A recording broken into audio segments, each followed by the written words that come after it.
네, 오늘은 여러분들 관심 많으신 이 부부 증여와 관련된 이 조세심판원 결정례를 하나 소개를 해드릴까 합니다. 최근에 나온 아주 따끈따끈한 결정례입니다. 자, 이 결정문 제가 읽어보면서 여러분들이 꼭 아셔야 될 내용들이 많이 담겨 있더라고요. 그래서 오늘 특별히 한번 준비를 해봤습니다. 자, 내용은 간단합니다.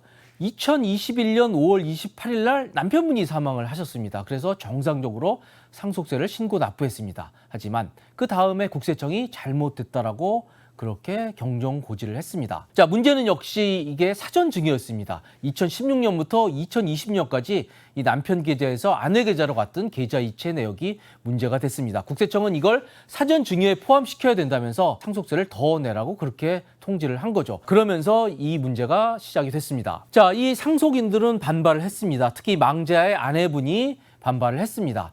반발의 내용은 이런 겁니다. 이 재산들은 모두 남편과 나 아내가 공동으로 일군 재산이다. 자, 따라서 이걸 사전 증여로 보는 것은 말이 되지 않는다라고 그렇게 주장을 했습니다. 자, 아내 입장을 좀 자세히 한번 들어볼게요. 자, 이 부부는 지난 30년 동안 감귤 농사를 함께 지었다고 하네요. 사실 감귤 농사를 같이 지어서 수입이 있었다 그러면 그건 부부 공동재산으로 보는 것도 무리가 없어 보입니다. 단 남편 명의로 이게 협동조합에서 남편 명의로 개통 출하를 했다고 하네요. 그래서 남편 명의로 돼 있을 뿐이지 이게 과수원을 일구는데 어떻게 남편 힘만으로 되느냐. 아내인 나도 같이 했다. 함께 일군 재산이라고 주장을 했습니다. 그리고 또 남편분이 2010년부터 치매 증상을 보였다고 하네요. 즉 돌아가시기 한 11년 전부터 치매 증상을 보였기 때문에 아내인 내가 주로 과수원 일을 했다라고 주장을 했습니다. 그리고 실제로 뭐 입증 자료도 몇 개 냈다고 하네요. 과수원의 세필지 임대차 계약서도 냈고 주변인들의 진술, 인후 보증서도 냈다고 합니다. 자, 여기까지 보면 아내가 좀 억울할 것 같아요. 이 부부간의 공동재산을 사전 증여라고 굳이 무리하게 해석을 해서 과세하는 게 과연 맞겠느냐. 저도 이런 생각이 좀 순간 들었습니다. 그런데 국세청 얘기를 들어보면 좀 다릅니다. 자, 국세청은 이 감귤 농사라는 게 과연 했는지에 대한 증빙이 없다라고 얘기를 합니다.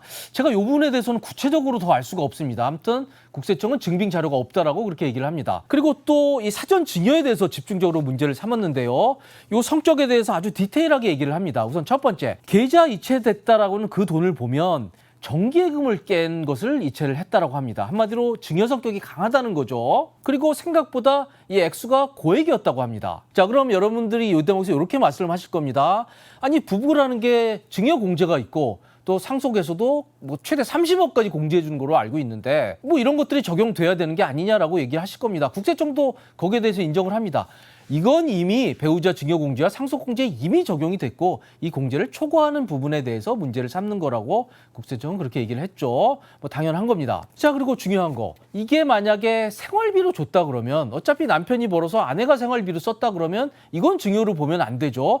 그래서 이 생활비에 대한 사용 증빙을 내라고 이 아내분에게 요구를 했는데 아내분은 계좌를 낼 수 없다라고 증빙을 내지 않았다라고 합니다. 아무런 증빙이 없기 때문에 사전 증여라고밖에 볼 수가 없다. 따라서 당신이 신고한 상속세 신고는 잘못됐고 상속세를 더 내야 된다라고 그렇게 통보를 한 겁니다. 자, 두 사람의 주장이 엇갈리는 가운데 이 조세심판원은 어떤 결론을 내렸을까요? 자, 조세심판원은 국세청에 손을 들어줬습니다. 자, 조세심판원의 가장 유력한 논거는 바로 저 1번입니다. 여러분, 남편 예금에서 아내 계좌로 가면 일단은 증여로 추정을 합니다. 하지만 이건 추정입니다.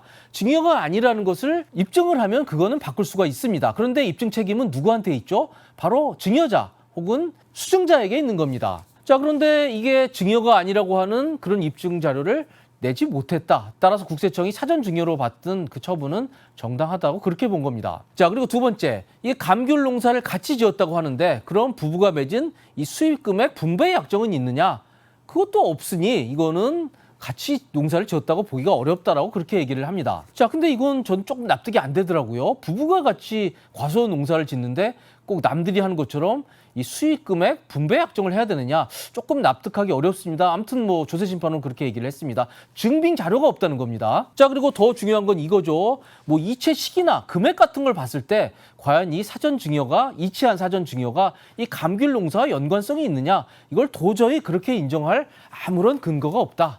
이렇게 얘기를 합니다. 한마디로 국세청이 의심했던 바를 당신은 뒤집지 못했다라고 하는 게 조세심판원의 결론입니다. 자, 그리고 이것도 문제 삼네요. 이 감귤 농사를 30년 지었다고 하는데 이게 이 문제가 된 거액 인출 2016년 5월 2일 이전에 이 감귤 농사 수입액이 한 번도 이체된 적이 없다. 이걸 봐서도 이 감귤 농사와 이 사전 증여의 연관성은 찾기 어렵다. 이렇게 조세심판원은 판단을 한 겁니다. 자, 한마디로 정리하면 이런 겁니다. 이게 거액이 인출돼서 남편에서 아내 계좌로 갔으면 일단은 증여를 보고 증여가 아니라는 걸 입증을 해야 되는데 뭐 아무런 입증 자료를 내지 못했다. 따라서 이건 증여로 볼 수밖에 없다라고 하는 게 국세청과 조세심판원의 결론입니다. 자, 여러분 제가 정확히 2년 전에 올려드린 영상이 바로 이 영상입니다. 가게 함께 운영했지만 남편 이름으로만 재산 형성, 부부에게 닥친 증여세 통보라는 그런 영상이었는데요. 이것도 이번 사건과 아주 비슷한 사건이었습니다. 하지만 이거는 조세심판원에서 결론이 뒤집혔어요. 그래서 이건 부부 공동재산으로 그렇게 인정을 받았습니다. 자, 저 사건과 이번 사건이 뭐가 달랐을까요? 그렇습니다. 바로 입증 자료입니다. 2년 전 저 사건에서는 각종 입증 자료를 통해서 함께 일군 재산인 걸 입증을 했고 이번 사건에서는 입증을 못한 겁니다. 자, 두 사건의 실체적 진실이야 저야 모르죠. 하지만 이런 사건이 펼쳐지면 어차피 구체적인 증빙으로 판단할 수밖에 없거든요. 따라서 증빙이 없으면 믿을 수 없는 겁니다. 믿어주지 않는 겁니다. 자, 그래서 만약에 이 영상 보시면서 조금 본인도 해당이 되는 경우 있다 그러면 이런 오해를 받지 않도록 여러분들도 미리미리 좀 증빙 자료 같은 걸 잘 챙겨 두셔야 될 필요가 있다고 생각을 합니다. 자, 그리고 이 사건에서 굉장히 주목하셔 보셔야 될 게 바로 저겁니다. 이 증여가 있었는데 언제 있었죠? 그렇습니다. 남편이 사망하기 비교적 직전에 증여가 이루어졌습니다. 2021년 5월 18일 날 사망을 했는데 이 직전 증여는 2020년 8월 18일에 있었거든요. 불과 몇 달 전에 증여가 있었고 물론 예전으로 가면 뭐 2016년입니다만 비교적 사망이 임박해서 증여가 있었기 때문에 더 의심을 받았고 문제가 된 소지가 있는 것으로 그렇게 생각이 됩니다. 그리고 더구나 여기에 뭐 정기예금을 깼고 고액 증여가 이루어진 이런 점들 때문에 좀 더 국세청의 깐깐한 좀 잣대가 들이댔던 것으로 그렇게 추정이 됩니다. 자, 그래서 지금 세무사분들 얘기 들어보면 이 상속조사를 할 때 이 망자의 탄계 시점에서 10년치를 소급해서 이 계좌 이체 내역들을 중점적으로 검토를 한다고 하네요. 그런데 경우에 따라서는 이게 15년까지도 연장이 된다고 합니다. 자, 그리고 이런 기간이 사실 의미가 없을 수도 있어요. 납세자가 고의로 과세당국을 속게 적발이 된다 그러면 이것을 안 날로부터 1년 이내까지는 이 국세청이 문제 삼을 수 있도록 그렇게 돼 있다고 합니다. 한마디로 기한 없이 여러분들의 계좌 이체 내역을 상속조사 때